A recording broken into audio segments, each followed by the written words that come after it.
अगला सवाल है मंडे, ट्यूसडे और Wednesday,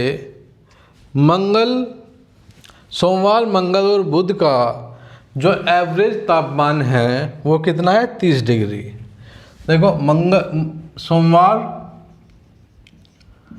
Monday, Tuesday plus Wednesday, इनका एवरेज कितना है? तापमान 30 डिग्री। और क्या कह रहा है?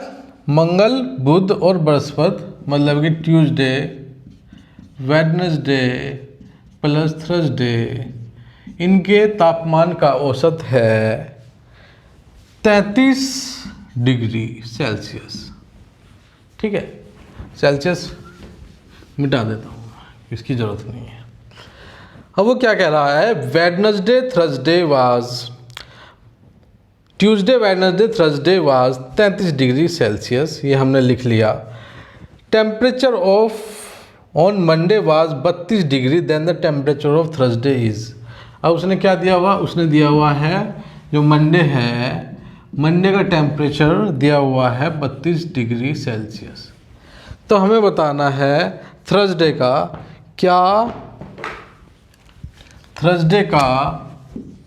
क्या तापमान है, ये हमें बताना है। इसे कैसे करेंगे? देखो, जब इस तरह के सवाल आते हैं, देखो ये एवरेज है फिलहाल ये एवरेज है। इसे योग में बदलने के लिए, मतलब कि तापमान मंडे, ट्यूसडे, वेडनेसडे, सोमवार, मंगल, बुध का तापमान का जोड़ कितना होगा? इस एवरेज की गुणा 3 है ये, तो 3 से गुणा कर लेंगे तो इनका क्या आ जाएगा? योग। ऐसे ही ट्यूसडे, वेडनेसडे, थर्सडे का कितना है? इतना है। मंडे का हमें दिया हुआ है 32, हमें बताना है थर्सडे का कितना है। इसे कैसे करेंगे? तो इसका तो हमने योग निकाल लिया, तो ये कितना आ गया? सम आ गया। तो ये एवरेज था, गुणा नंबर ऑफ टर्म से हमने कर दी, तो ये होगा योग आ गया ऊपर वाले का। नीचे वाले में भी हम 3 से गुणा कर देते हैं। जब हम 3 से गुणा कर देते हैं, देखो अगर हम पर्टिकुलरली इन्हें 3 से गुणा करेंगे और फिर जोड़ेंगे तो थोड़ा सा टाइम ज़्यादा लग जाएगा। हमारे पास जो कमी रहती है वो टाइम की कमी रहती है। नहीं तो सवाल तो हम सारे कर सकते हैं, अगर हमें 2 घंटे का टाइम दिया जाए तो सवाल हम सारे कर देंगे। लेकिन क्या है, वहाँ खेल जो है वो टाइम का ही है, समय का खेल है। तो अब क्या करेंगे? देखो हमें क्या चाहिए? थर्सडे का चाहिए।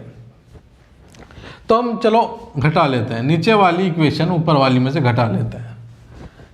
ठीक है, घटा लेते हैं। तो ये घटाने के बाद ये ट्यूसडे से ट्यूसडे कट जाएगा, वेडनेसडे से वेडनेसडे कट जाएगा, तो यहाँ पे नीचे आ जाएगा मंडे माइनस थर्सडे बराबर, ये क्या है? 30 गुणा 3। यहाँ पे 3 हम क्या ले लेंगे? पहले ही मैं कॉमन ले रहा हूँ। ठीक है, तो कॉमन ले लिया, यहाँ 3 इसमें भी है, 3 इसमें भी है, तो 30 माइनस 33 ये मैंने ले लिया। ठीक है, अब देखते हैं क्या आ जाएगा। मंडे माइनस थर्सडे कितना आ जाएगा? ये कितना है? घटने के बाद कितना है? -3, 3 गुणा -3, मतलब कि -9 आ गया।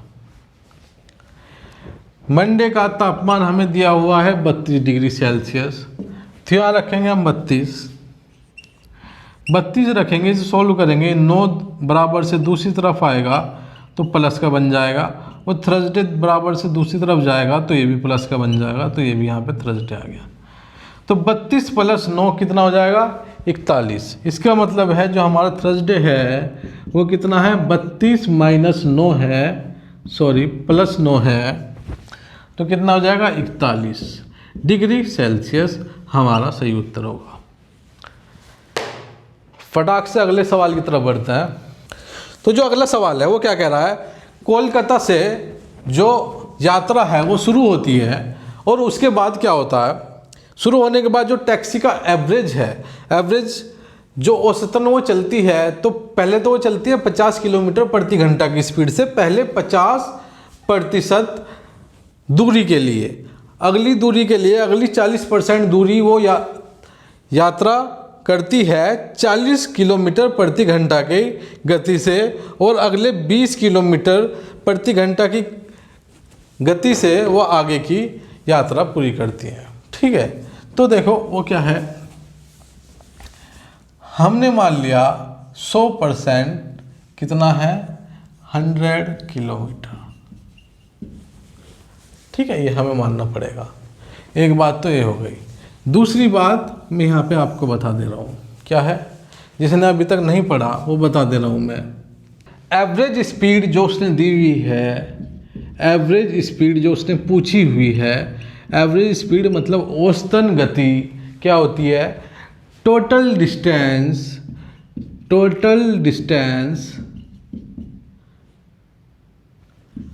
कुल दूरी बटे टोटल टाइम, कुल समय। ठीक है, टाइम का फॉर्मूला भी मैं बता देता हूँ। देखो ऐसा होता है, स्पीड बराबर होती है डिस्टेंस बटे टाइम, गति बराबर होती है दूरी बटे समय। तो समय क्या हो गया यहाँ से, अगर मैं इसे थोड़ा सा मॉडिफाई कर दूँ तो समय हो जाएगा टाइम बराबर हो जाएगा डिस्टेंस बटे स्पीड। ठीक है, इन दो तीन चीज़ को हम इधर अप्लाई करेंगे। ठीक है, कैसे करेंगे देखते हैं।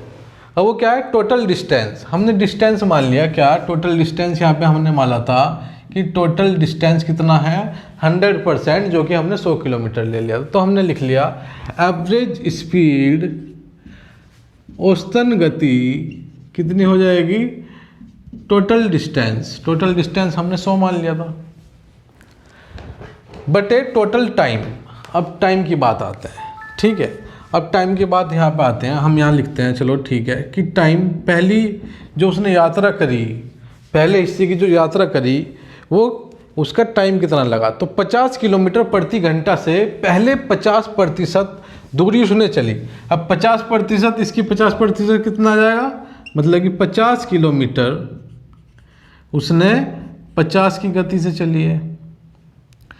तो यहाँ पे टाइम कितना आ गया बाद में देखेंगे।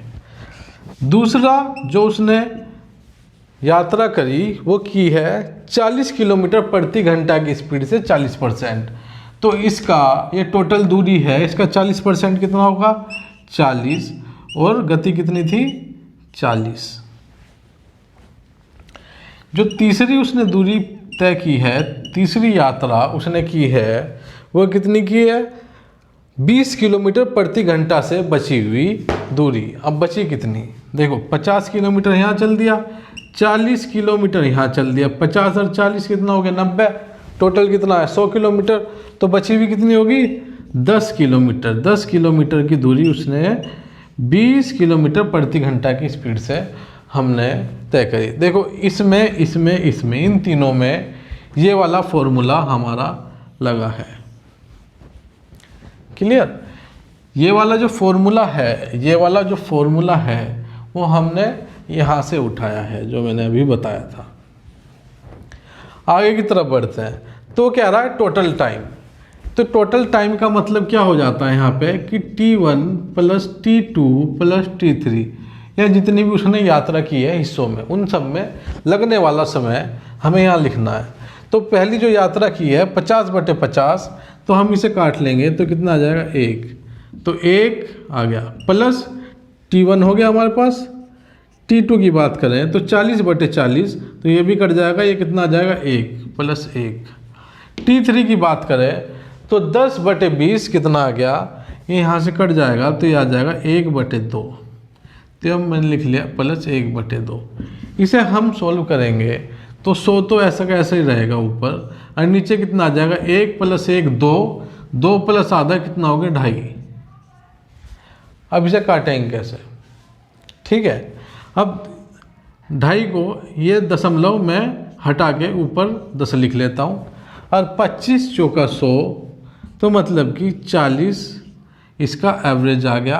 और स्पीड की बात कर रहे हैं, एवरेज स्पीड, तो एवरेज स्पीड कैसा आएगी किलोमीटर प्रति घंटा में इसकी वो आएगी।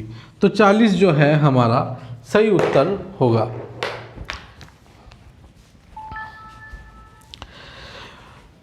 तो यहाँ पे जो भी बचे कुछ सवाल थे एवरेज के, ठीक है, ये जो कॉन्सेप्ट है, ये जो आखिरी वाला लेक्चर था, इसमें मैंने जितने भी सवाल कराए, इसका कराने का सब सवालों का एक अलग ही तरीका है। ये आप 1 से 2 बार आप निकालोगे तो आपको एक अच्छी प्रैक्टिस हो जाएगी। इन सवालों में कुछ नहीं है, बस इनका निकालने का तरीका थोड़ा सा अलग है। तो आप 1 से 2 बार निकालना, इसको आपको आ जाएगा। ये सवाल बहुत इंपॉर्टेंट है क्योंकि जो एग्ज़ाम में आते हैं वो इस तरह के सवाल भी आ जाते हैं। तो अगर एवरेज चैप्टर आना है आपके एग्ज़ाम में, उसमें से 2 सवाल या 4 सवाल आने हैं, तो 4 में से 2 सवाल आपको इस लेक्चर के सवाल में से मिलेंगे। तो ये मोस्ट इम्पोर्टेंट सवाल है, तो आप इनकी प्रैक्टिस कीजिएगा।